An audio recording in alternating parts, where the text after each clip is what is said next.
kan. Tadinya ada gelap, hujan, ada petir gede banget, duar. Ada pengemis. Pengemis itu bawa karung, dia neduh di situ. Saya ajak ke dalam gak mau, malah senyum aja dia. Tiba-tiba saya ke kamar, balik lagi, pengemisnya udah gak ada, tinggal karungnya. Saya tengok, dalamnya uang semua. Nah, gimana nih Bang Acong? Udah saya bapetin. Bang Acong tuh bawa peti ukuran besar. Ceritanya uang itu saya pindahin ke peti tersebut. Tapi uang itu anget kuku, anget kuku uang tuh. Saya masukin ke peti, tumpuk-tumpuk si uang tuh. Ini asli, ini saya nggak bohong, ini kisah saya sendiri. Saya angkat semua sampai Mamang Adin berdua, itu uang panas uang tuh. Ya sekitar 40 miliaran ada. Menurut Kang Gani, pengusaha dump truck atau transportasi ya seperti itu, apa umumnya pakai hal-hal seperti ini? Pakai. Tapi nggak semua ya? Nggak semua, cuman rata-rata pakai semua Mamang. Mayoritas. Itu bisa dibuktikan ya? Bisa. Saya tahu kok tamu-tamunya Bapak Acong itu seorang yang kebanyakan orang yang kenal sama saya. Dendam terhadap seseorang membuat ia melakukan pesugihan jual musuh dengan harapan uang dapat dan musuh lenyap. Namun rentetannya tumbal keluarga tetap diminta. Semua kejadian ini disaksikan Kang Gani. Assalamualaikum warahmatullahi wabarakatuh. Waalaikumsalam warahmatullahi wabarakatuh. Apa kabar Sobat Malam Mencekam, Sobat MM dimanapun Sobat berada. Malam hari ini kembali kita harus nonton lagi nih kisah nyata dari Kang Gani. Ya. Kang Gani kumaha damang? Alhamdulillah sehat, lahir maupun batin. Bisa bahasa Sunda ya? Bisa. Nah Kang Gani ini mau berkisah kepada kita. Waktu itu Kang Gani adalah seorang pengantar atau saksi seseorang yang melakukan pesugihan. Itu kira-kira ya. Gimana kisahnya harus nonton sampai akhir videonya. Kang Gani apa aktivitas nih?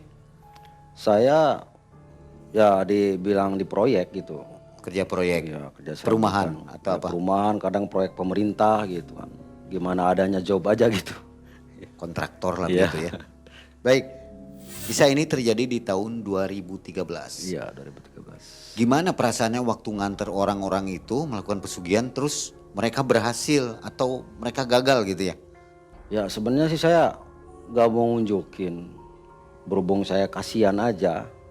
Tapi pas dia nggak berhasil saya merasa kasihan juga, saya merasa bersalah, merasa dosa besar gitu kan. Mereka berhasil aja udah merasa berdosa ya? Iya, berhasil aja saya merasa berdosa, apalagi nggak berhasil gitu kan. Karena itu jalur yang nggak benar menurut saya. Oke, baik. Sama-sama kita nonton kisah dari Kang Gani.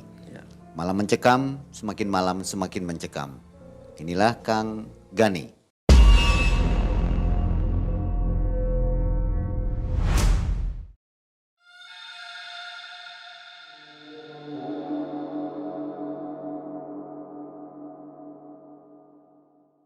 Awalnya begini Mang, di tahun 2012 itu saya kenal sama ahli spiritual. Memang dia juga keturunan, orang bukan asli daerah saya ya, dia ngontrak situ. Namanya Bapak Acong gitu, bilangnya Bapak Acong, sekarang udah nggak ada, udah almarhum orangnya. Saya kan hobi betualang masalah mistik tadinya, hobi ikutin dia kemanapun dia pergi saya lo ikut. Bahkan hal-hal gaib sekecil pun saya tahu tentang dia. Itu kisahnya waktu sekitaran tahun 2012 itu di daerah saya kan ada tempat keramat juga tuh. Nah di ceritanya ada orang gila ceritanya siang-siang kan. Gak pakai baju, gak pakai apalah, pokoknya orang gila namanya juga kan. Dipanggil lah sama si Abah Acong itu. Cung, mana Cung, kenapa? Jadi orang Cirebonnya gitu. Nyamperlah orang gila tersebut. Tiba-tiba tangan Abah Acong itu ke tebing tempat keramat itu dijeblol begini, ketek. Ada suara tuh keluar, kedengar, ketek. Pas keluar duit 1000-an semua. Anaknya tangan pakai kaos begini. Dapat berapa tuh? Ada kali 90 ribuan mah. Sakti juga nih ya? Iya, makanya saya percaya di situ tuh. Dia orang bisa kayak gitu. Uang itu diambil dikasih ke orang gila tersebut. Sono tuku kelambe katanya, tuku baju. Jalanlah orang gila itu. Orang ketawa-ketawa senang lah namanya orang gila kan. Luar biasa ya, ilmunya tinggi juga ya. Iya. Kitab apapun dia punya. Saya pernah kejadian sama dia waktu sering Ikwa Uka, itu acara Uka Uka sama dia. Itu daerah Sindang Pancuran. Itu di kuburan Basa Pujagat, itu dia ngambil keris masuk ke tangannya ke kuburan, bles, tarik bawa keris. Itu orang bisa kayak gitu. Nyata itu ya. Nyata, saya real, makanya saya dekat percaya sama dia. Ya saya semakin mantap, wah berarti orang ini bener nih. Kemampuannya, spiritualnya luar biasa kata saya. Apalagi dia silsilah itu memang keturunan, ya dibilang orang Kalimantan, Cina gitu. Tapi udah masuk Islam, udah pokoknya ilmu situ dia mau ilmu Islam digabungin gitu lah gitu. Nah singkat cerita tamunya banyak tuh tamunya banyak dia tuh. Dari mana-mana datang ke sana, bahkan ada yang bawa BK, ada apa, pokoknya banyak aja ceritanya. Tiba-tiba dia nawarin ke sini ke saya, kan, kamu pengen kaya? Kaya sih pengen bah, kata, tapi caranya gimana kata saya. Kalau kamu pengen kaya kamu bisa JM itu apa? Pesugihan jual musuh. Waduh, saya alhamdulillah bah, saya nggak punya musuh dalam hidup saya, nggak punya saya kata saya. Ya barangkali teman kamu ada yang punya masalah begitu, bilang aja ke abah, abah bisa bantu kan gitu. Enggak abah, saya nggak ada kata saya.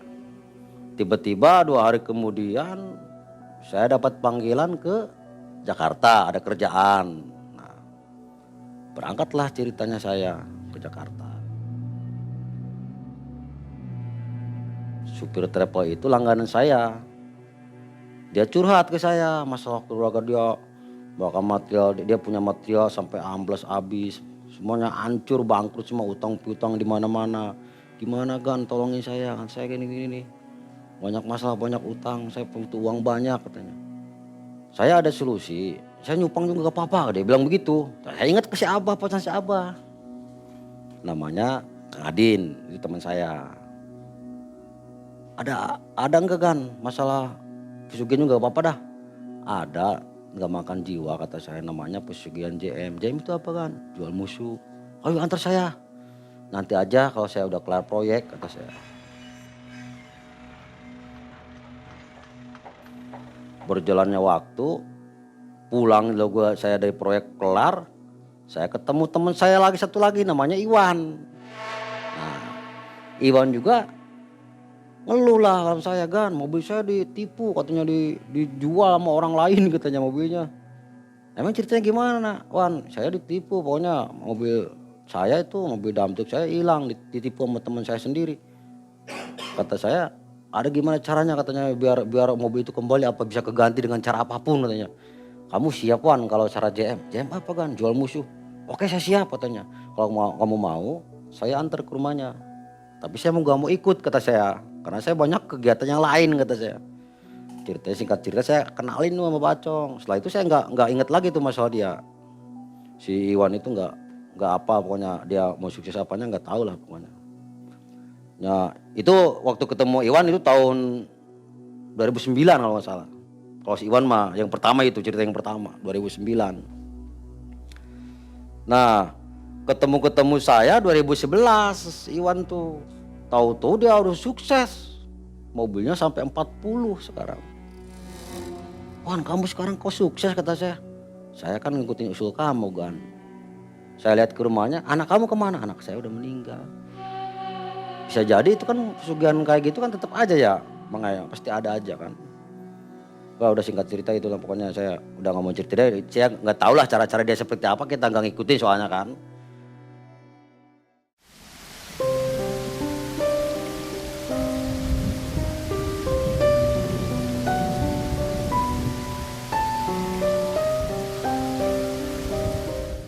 Nah 3 hari kemudian juga teman saya si Adin itu datang ke rumah saya sama istrinya. Namanya istrinya tuh si Eni namanya kan.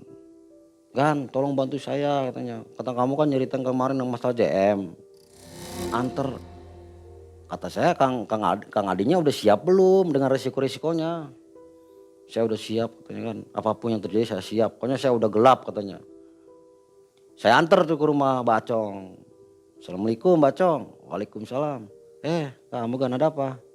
Ini saya mau ngantar teman saya, ada dia minta dibantu, minta ditolong katanya. Oke silakan duduk. Dua-duanya tuh gak ada yang gak bisa ngomong ketemu Bacong. Herannya situ. Tiba-tiba Bacong bawa speedo, coret-coret keramik ya, tulisan Cina semua. Dia langsung ngomong, kamu tuh masalah begini-begini ya. Kamu mau salah punya utang piutang, punya sampai material kamu hancur semua, punya semuanya habis, kamu banyak utang katanya. Bisa dibaca semua. Bisa ngebaca itu Bacong. Saya bingung, Bah, saya belum cerita apa-apa, Abah udah tahu katanya. Udah kamu jangan nanya saya. Kita lihat aja katanya. Ada nih, kamu mau enggak saya tawarin JM katanya. Bacong udah ngobrol. Bisa ada enggak si korbannya, si kambingnya. Dia bilang kalau si korban itu sebutnya si kambing. Ada. Dia punya hutang piutang ke saya dulu waktu saya punya material. Pas saya tagih, dia malah mukulin saya. Jadi itu saya sakit hati. Gimana kalau saya JM? Ya itu terserah Mang Adin kata saya. Saya mah cuma nganterin doang. Ternyata orang yang mau dikorbanin itu saya juga kenal, makanya teman saya sendiri. Saya serba salah, saya bingung gimana ini kata saya. Pokoknya kan, kamu pokoknya harus tutup mulut, kamu harus ikut. Kalau enggak, saya diancam malah sama dia. Kalau kamu nggak mau ikut, kamu saya korbanin. Gitu bilangnya.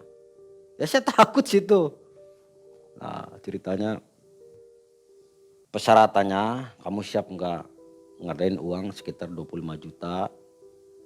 Nah kita pergi ke Mang Adin siap enggak? Siap katanya, hari apa katanya gitu. Nah di waktu itu saya malam Senin kalau nggak salah. Malam Senin berangkat itu hari Rabu jam 9 pagi. Saya nyater mobil. Di daerah saya kan ada rental mobil tuh. Saya nyewa mobil situ. Nyewa mobil, rental gitu. Berangkatlah saya ke sana, ke daerah itu kalau nggak salah di daerah yang deket ke apa namanya itu.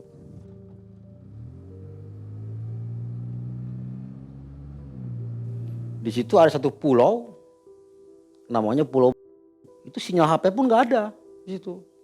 Jaraknya Jarak berapa jam? tempuhnya itu sekitar 2 jam lebih dari pantai itu, dari situnya nyebrang ke suatu pulau. Itu nyewa kapalnya aja 15 juta. Itu tukang nyewain kapalnya semuanya itu pembayaran. Dan kalau kamu orang dengan nyata nih suruh aja orang ini orang perlu bayaran semua, cemplung aja ke laut katanya begitu. Buset bah, ngeri juga kata saya nggak mau kayak gitu kata saya. Jadi saya berangkat saya ke sana. Nyampe lah ke sana sekitar jam 1 siangan kalau nggak salah ya.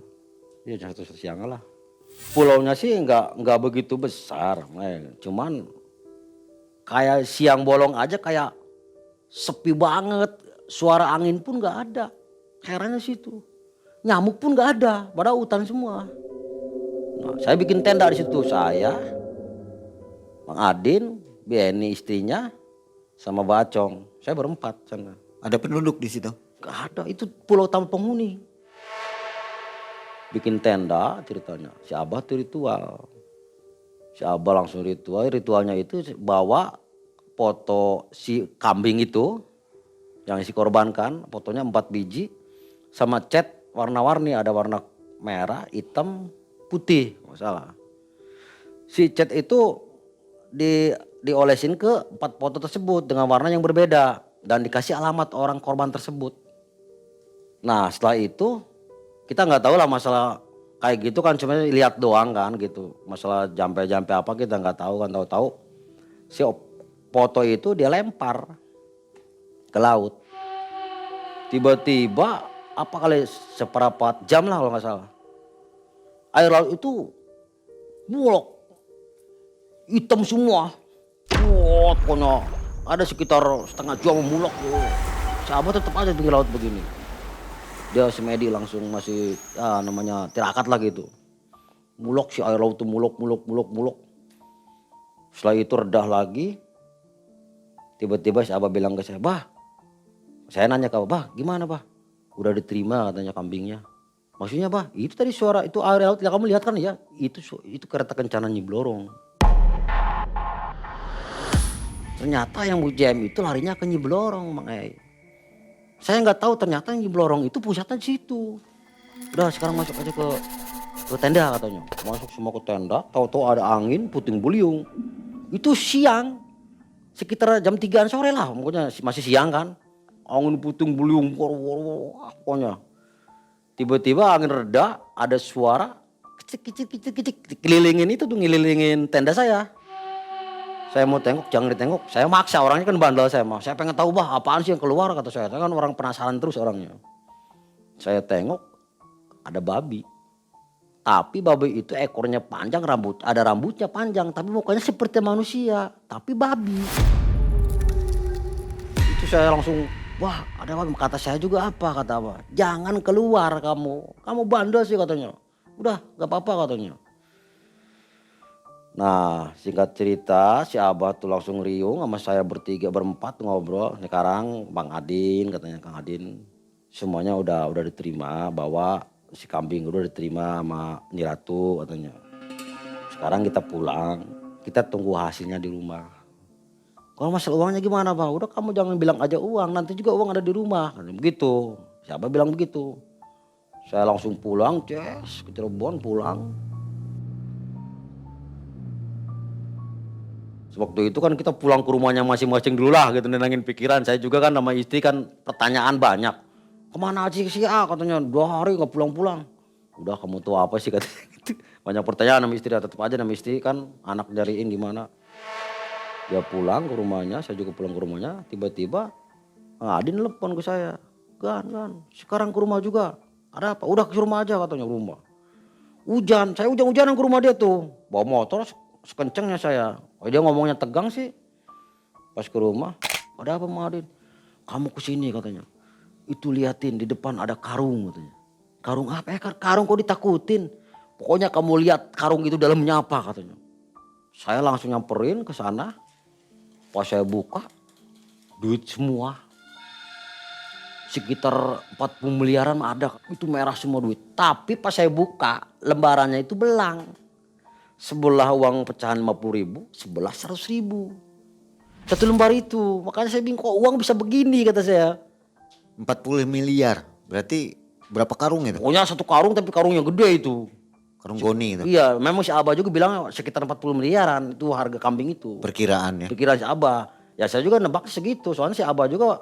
Ya kan kambing dijual itu ada harganya udah tahu kan kalau dia mah itu. Harganya segitu udah tahu dia.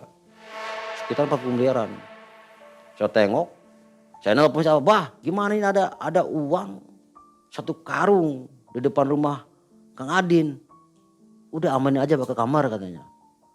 Terus udah saya angkat sama Kang Adin ke kamar dia. Pintunya saya tutup, saya ngobrol, Mang Adin kejadiannya seperti apa? Kok tiba-tiba ada karung kata saya. Nah Mang Adin nyeritain, begini Gan, tadinya ada gelap, hujan, ada petir gede bang, ada pengemis. Pengemis itu bawa karung, dia neduh di situ. Saya ajak ke dalam gak mau, malah senyum aja dia. Tiba-tiba saya ke kamar balik lagi, pengemisnya udah gak ada, tinggal karungnya. Saya tengok, dalamnya uang semua.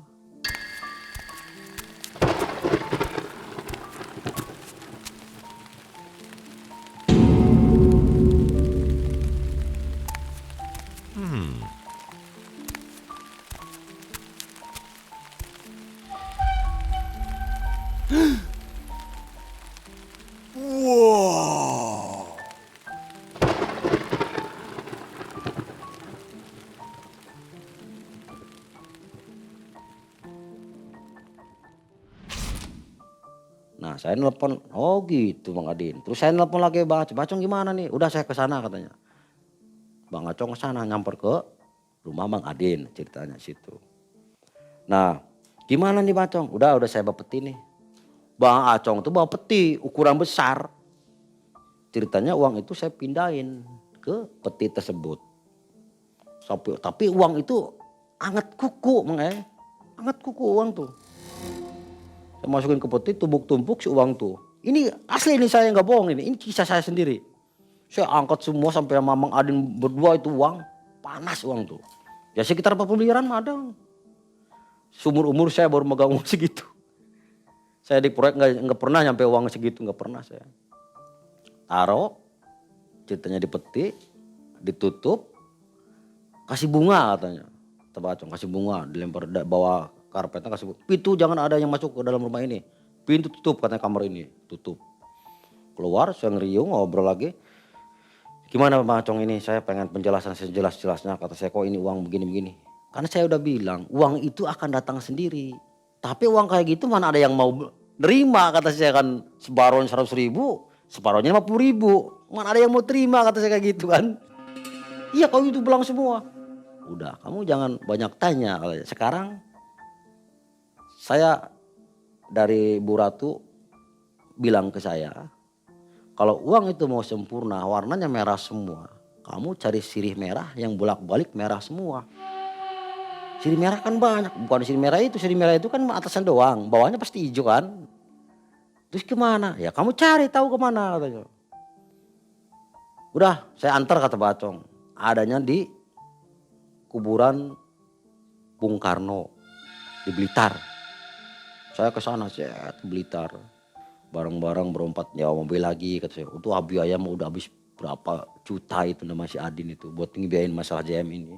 Sebenarnya udah habis dekat sama 100 juta lebih lah buat biaya itu. Sampai ngegadein apapun dia digadein. Kalau bisa mah harga diri pun mau digadein, namanya orang-orang gelap.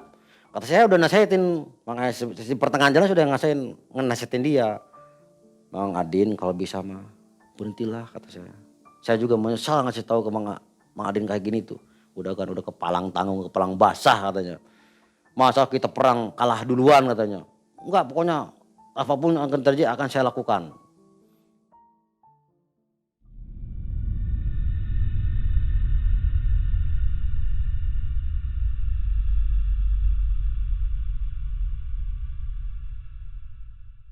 Ada ke Blitar, buru-buru ke Blitar mau masuk ke kuburan, di luar aja saya udah tanyain sama PM, jaganya polisi semua. Gak jadi. Nah si Abar itu lagi ada di puncak Gunung Lawu. Gunung Lawu itu daerah kalau nggak salah tempat pesugihan tuyul, situ ada. Lari ke Gunung Lawu, saya berangkat lagi. Malam-malam tuh langsung ke sana bawa mobil lagi saya. Giliran kan sama saya bawa mobilnya, kalau Bang Adin kan kadang nggak konsen dia, saya yang bawa mobil saya ke sana. Nah, tempatnya memang pokoknya tempatnya angker, pokoknya udah serem aja. Ada batu besar dalamnya tapi ada tulisan apa itu, Eyang Jokolono. Itu di situ ada Eyang Jokolono. Apapun keinginan Anda akan dikabulkan di sini, katanya. Mana Bah Acong, kata saya. Udah nyampe di tempat saya tanya, mana Bah Acong itunya? Sirih merah tuh, sirih merah. Emang banyak banget, makanya sirih merah tuh. Di tebing tuh banyak banget, bolak-balik merah semua. Berarti naik ke puncak ini? Naik ke puncak, mobil tuh bisa. Memang kalau di Gunung Lawu itu seperti gunung. Jalan tuh begini, jalan bagus. Banyak penduduk di situ. Ada namanya dusun desa. Masih Saya mandi, ingat ya? iya saya sebelum masuk ke saya mandi dulu di namanya Curug Tempur. Kalau Curug Tempur sejarahnya zaman dulu itu, menurut legenda di sana itu bekas mandinya Gatot Kaca. Sebelum tempur dia mandi situ dulu, makanya Curug Tempur. Silakan, kata Ibu Ratunya, kata silakan ambil 40 lembar untuk contoh. Tapi kalau untuk bawa lebih banyak dari 40 lembar, silakan tinggalkan nyawa di sini yang lahirnya hari Selasa. Sedangkan saya hari Selasa. Kamu mau kan? Gak mau, kata saya. Situ yang mau kaya, saya yang mati, gak mau, kata saya. Gagal ceritanya. Pokoknya udah pusing banget di jalan juga. Bawa mobil udah gak konsen. Uang udah menipis kan. Sampailah di Semarang saya. Kehabisan uang. Sampai mobil yang renta itu saya gadein. Sekitar 50 juta gadeinnya.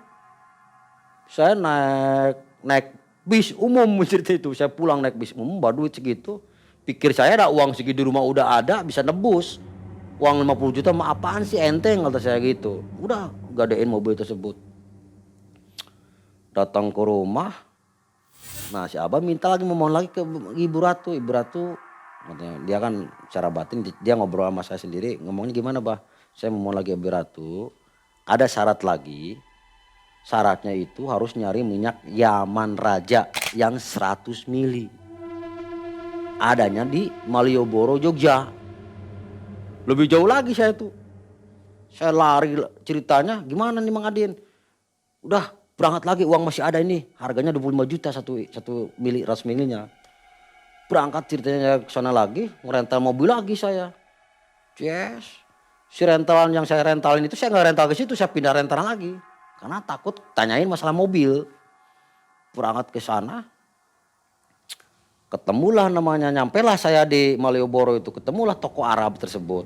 Ada toko Arab namanya situ. Adanya minyak Ramadanya ada harganya 25 juta. Tapi yang 200 mili, yang 100 mili itu nggak ada. Bentuknya kayak minyak wangi biasa, cuman botolan segini. Kalau yang asli itu, kalau ditempelin pakai botol Sprite itu akan pecah. Saya nggak percaya, saya tempelin pecah si botol, asli memang. Cuma yang dibutuhkan 100 mili. Gimana ini nggak bisa, ini harus bersih 100 mili, 100 mili nggak bisa. Persyaratan kedua gagal lagi. Coba biaya berapa lagi tuh saya habis. Udah pulang lagi, pulang perjalanan saya pulang udah dulu. Dalam laku hal JM ini sebenarnya si Abah itu bilang ke Mang Adin, dalam laku JM ini Mang Adin sama istri jangan sampai berantem. Itu di mobil berantem terus, sampai mobil pun bawa mobil kayak orang gila dia. Udah Mang Adin saya yang bawa mobil udah kayak orang gila dia. Saking sewot berantem sama istrinya, akhirnya kan berantem. Istrinya terus. ikut ya? Ikut, Ben ini ikut dia. Ya berantem gimana sih, uang udah banyak, utang banyak katanya. Malah tambah banyak cina utang. Hasil mah enggak. Kata saya Benny sabar. Ini nama laku ini nggak boleh, harus ada yang berantem, harus sabar kata saya. Nah lakunya seperti itu. Kata saya begituin. Nah datanglah ke rumah. Udah pokoknya berantem sampai ke rumah. Saya malang tengah aja masih Abah. Udah ini terakhir, ada persyaratan terakhir katanya. Apa persyaratan terakhir? Nyari melati menur yang segede tutup gelas. Tapi masih kuncup. Saya buka di Google, ternyata perkebunan melati itu adanya di daerah Pekalongan. Di daerah Kaliperahu. Yang bikin pantai itu kan semua melati semua tuh. Saya nyewa motor berdua sama Mang Adin. Sana jam 8 malam saya berangkat. Nyampe sana jam 2 malam. Berhentilah saya di warung. Ngopi dulu, saya minum teh manis dulu. Kata orang warga tersebut, mau kemana Kang? Saya mau nyari melati menur. Oh melati menur sini mau banyak tapi dibuangin. Kecil-kecil segini. Saya kata 17 ada enggak? Enggak ada katanya 17 gimana Bang? Nyari kemana pun enggak bakalan ada. Ada juga gini pokoknya saya disuruh nyari kayak gitu kata saya. Itu di laut banyak cari aja. Karena itu kan pinggir laut itu kan perkebunan melati semua kata dia. Berangkat saya ke sana. Cus. Semua sampai pohon perkebunan melati itu saya acak-acak semua makanya. Gak ada satupun yang gede, semuanya kecil semua melati menur itu. Tiba-tiba sekitar udah deket-deket ke subuh, 4:30 lah kalau salah, 4:30 ya benar itu. Saya lihat ada bunga terang banget, segede tutup gelas memang pas dia melati menur. Pas saya mau ambil, bawahnya itu ada ular gede bener, segede paha saya lagi ngelingkar. Warnanya kayak kembang itu, warna senca kembang. Gede banget. Mang Adin gimana ini? Ini ada ular mengambilnya gimana kata saya. Tuh. Ngeri juga kan. Mau saya ambil ularnya malah begini mematok saya. Pas saya nengok ke kanan, Mang Adin juga nengok ke kiri ya. Karena ketakutan dengan cari orang gitu kan. Tiba-tiba ular nggak ada, bunganya nggak ada.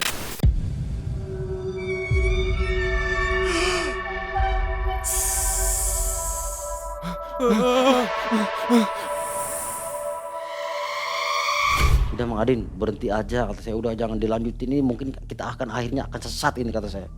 Udah saya udah kepalang kan. Udah kepalang katanya. Ini uang udah di rumah katanya. Gimana uang udah banyak bener begitu katanya, mau gimanain katanya gitu. Uang yang bawa sekarang itu saya sekitar masih tinggal 15 jutaan, uang 50 juta bekas gadein mobil itu. Tinggal 15 juta uang. Pulang saya ke rumah.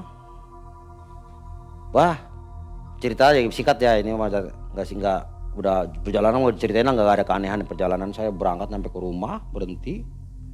Si Abah ada di rumah, Bah.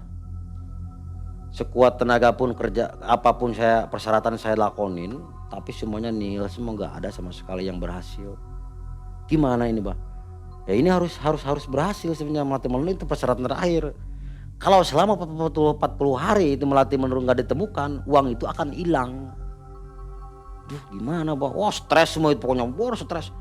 Hayalan udah tinggi saya, Gon kamu pulang dari rumah saya, kamu bawa Honda Jazz. Saya kasih kamu. Saya kalau dikasih uang pun kalau berhasil saya mikir-mikir, saya nggak bakal mau. Saya masih punya iman kata saya. Kalau tuh saya ambil pasti ada makan korban 7 turunan. Namanya uang begitu kan. Nah itu uang gaib belum dipakai pun udah makan korban. Apa korbannya? Anak Mang Adin tiba-tiba pulang ke sekolah, tahu-tahu tergeletak di jalan, mulutnya keluar, meninggal di situ juga. Belum pun dipakai uang tersebut, meninggal anaknya. Ya, itu keanehannya itu mulut berbusa, ininya hitam kayak orang bekas itu keanehannya itu. Bawa lagi ke rumah, dimandiin, dikapanin ceritanya kan. Udah namanya syariat agama Islam gimana kan mandiin ngapanin. Nggak ada keanehan di jenazahnya. Nah, keanehannya berikutnya ada keanehan. Keanehan tiba-tiba digali kuburan sampai 4 kali, kuburannya ada batu semua. Sampai 4 kali. Lobang tuh, gali batu lagi. Keduanya batu lagi sampai keempat batu semua. Ada ular lagi yang terakhir mah di dalamnya. Segede paha saya adalah, tapi warnanya hitam, tapi berbulu ularnya. Saya baru lihat seumur umur ular berbulu. Saya doang yang lihat. Mana ular nggak ada? Itu ular kata si dekat batu, nggak ada katanya. Bingung saya situ. Yang kelimanya gali baru alhamdulillah karena ada ustadz yang mengajanin dengan sampai berdoa. Akhirnya dikubur, ceritanya dikubur. Udah punya suasana duka yang begitu mencekam duka selama 7 hari itu duka. Kata Dia anaknya saya, berapa? Kenapa? Anaknya ada berapa? Anaknya 4. Itu yang paling bontot yang meninggal. Bungsu. Umur 8 tahun. Terus saya nasihatnya Mang Adin yang ikhlas, yang sabar. Mungkin ini ceritanya harus seperti ini dulu kata saya. Kalau bisa Mang Adin udah berhenti aja, udah saya udah terlanjur katanya. Gimana ini kata saya. Ya kan laku dalam menjalani pesugihan jami itu kan gak boleh berantem, gak boleh apa. Ternyata mereka berantem terus. Akhirnya solusi terakhir setelah beres pemakaman, beres tahlilan apa, solusi terakhir mereka itu bercerai. Ya hari itu juga pengadilan bercerai, utang piutang banyak gak ditangani. Dan uang tersebut selama 40 hari itu menghilang Mang Ai. Gak ada jejak. Waktu proses hilang uangnya itu seperti apa? Ada yang tahu nggak? Uang itu yang 40 hari itu tahu hilang itu kan tiap 2 menit apa 2 jam kemudian kan suka dicek kamar itu. Pas yang terakhir ke 3 hari, yang ke 40 hari, yang mau ke 40 harinya saya cek. Petinya saya buka sama ya baca uang itu udah ada. Di situ teriak semua, stres semua. Aduh katanya gimana ini kan, semuanya kok kayak gini, hancur semua, utang mau tambah, saya malah kasus ini gimana katanya. Duit udah ada tapi nggak bisa dipakai. Saya nggak bisa ngomong, saya nggak tahu, saya kan udah sering nasihatin situ kata saya. Jangan sampai terjerumus, akhirnya kita tersesat kata saya. Saya udah nasihatin, jangan kalau ini lagu udah jangan dilanjutin kata saya. Nah Mbak Acong juga ikut hilang. Dicari ke rumahnya nggak ada, kemanapun dia nggak ada. Sampai sekarang ada kabar dia udah meninggal.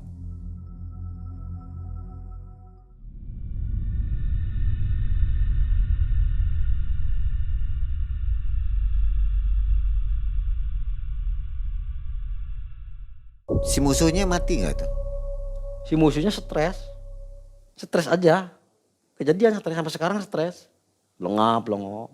Mungkin kan nyawanya udah tarik separuh apa gimana tahu. Pokoknya stres. Saya juga merasa berdosa makanya sampai sekarang. Masalah kejadian itu.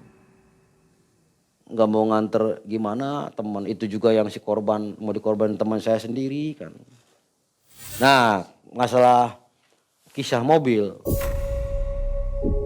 Yang mobil saya KDN di Semarang. Mobil rental. Itu tiba-tiba 1 minggu kemudian saya ada surat panggilan dari Polres Cirebon.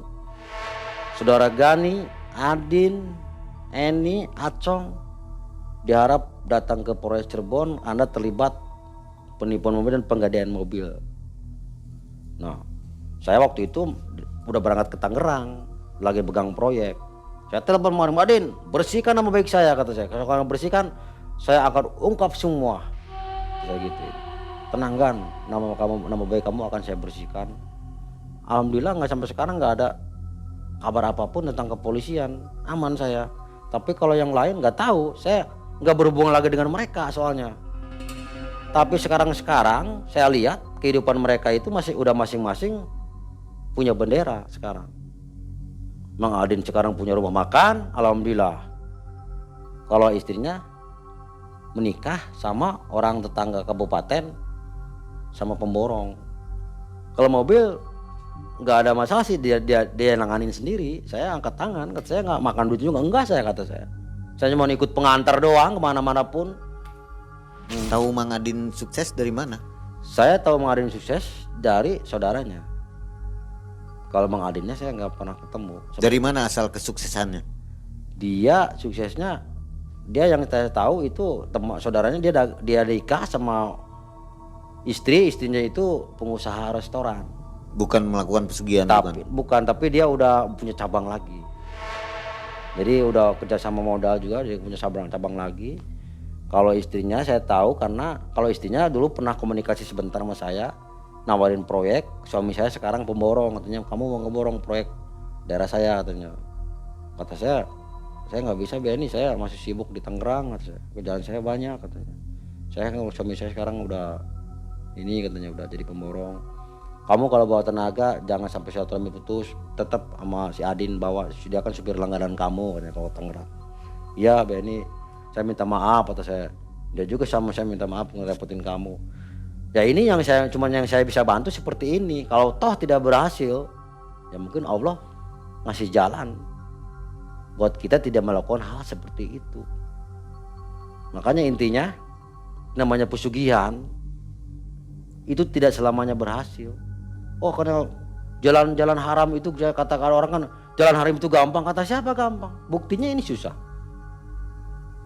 Yang haram aja susah, katanya. Apa? Yang haram aja susah, apalagi yang gampang, katanya gitu. Susah yang haram juga, susah dilakonin. Buktinya itu hancur semua akhirnya. Ceritanya hancur semua. Anak hilang ya? Anak hilang, harta benda hilang, sampai mati amblas mobil, sampai ngegadein mobil orang lain. Teman yang pertama itu sukses ya? Sukses. Dia kalau ketemu saya suka ngasih buat uang rokok. Sampai sekarang? Sampai sekarang. Nggak ada ketahuan atau ciri-ciri dia melakukan pesugihan? Nggak ada. Soalnya matinya juga yang si korban itu nggak ketahuan. Dia jatuh dari tangga. Korban musuhnya ini? Iya. Jadi hanya satu kali tumbal? Satu kali tumbal. Tapi anaknya meninggal juga. Sama kayak si Adin. Si kambing itu meninggal, 42 hari lagi kemudian anaknya meninggal lagi. Jadi setelah uang terima, anaknya meninggal. Ya ini namanya juga intinya bersekutu dengan bangsa setan, tetap aja minta tumbal. Kelanjutannya setiap tahun seperti apa biasanya tumbalnya? Yang saya tahu supirnya sering kecelakaan. Supir dia kan 40 truknya tuh. Kemarin katanya dengar lagi mati. Tahun kemarin lagi kan mati lagi. Saya juga dipikir-pikir kalau kasih duit dia takut juga saya. Takut ke bawah-bawah. Tapi ketemu 200, 300 sering ngasih ke saya buat beli rokok, buat beli rokok. Tapi takut menerimanya? Takut, saya ngeri juga karena saya masih punya iman. Ngeri saya gitu, uang begitu. Ya Allah, saya juga merasa berdosa teman yang ngasih tahu masalah kayak gini. Makanya kalau ada yang orang soalnya nganterin saya, nggak mau saya sekarang kayak gituan. Saya hobi spiritual, saya hobi bertualang gitu kan. Saya dari kecil saya memang hobi seperti itu, hal-hal mistik saya hobi dari kecil sampai sekarang hobi saya. Cuma kalau urusan begitu sekarang udah nggak mau saya. Jadi nggak akan mau nganterin lagi ya? Nggak mau. Menyesatkan orang ya nggak mau. Jadi kalau ditelusuri si Baba Acong itu dari mana asal aslinya? Dia itu dari Cina Kalimantan. Orang Cina Kalimantan. Kok matinya misterius ya? Matinya misterius. Nggak Dia ada begitu. dipatuk ular. Matinya dipatuk ular kata. Ya juga dengar kabar dari tetangga waktu dekat sama dia. Ada kan tetangga dekat sama dia. Bang Acong udah meninggal patuk ular. Gitu ceritanya. Di mana? Di Cirebon. Cirebonnya mana? ada suatu desa lah di Cirebon katanya. Saya ke sana udah nggak ada namanya Acong di sini gitu. Nah kalau kita cerita ke teman saya yang berhasil, saya tanya si Iwan itu, Wan, kok saya nganter Mang Adin seperti ini, kamu persyaratannya seperti itu enggak dulu? Saya mau enggak, cuma disuruh persyaratan cuman sop babi doang, tapi caranya pakai tangan di potesannya. Udah beres, saya berhasil. Yang nganterin duitnya siapa? Ya itu pengemis juga, saya juga. Berhasil dia melolos. Kalau dia nggak berhasil. Kalau teman yang pertama juga ke Baba Acong sama. Bacong, saya nganter. Sama deh, saya yang nganter ke sana. Dapat berapa miliar dia? Sekitar 42-an miliar dia. Oh sama nilainya. Sama nilainya. Memang seumuran sih, si kambingnya seumuran. Sekitar umur 42 berarti 40 miliar gitu. Kalau dia si Iwan itu nggak mau cerita banyak tentang perjalanan dia dalam laku JM itu, nggak mau cerita banyak ke saya, kayak ada yang dirahasiain gitu. Udah nanti juga kamu tahu sendiri, antar aja teman kamu begitu. Gimana sih Wan gini nih? Saya minta bocoran deh kamu. Udah saya mau dapet syaratannya itu doang, sop babi katanya. Udah saya mah nggak mau banyak cerita yang lain saya mah. Kalau kamu ingin tahu ikut aja terjun katanya.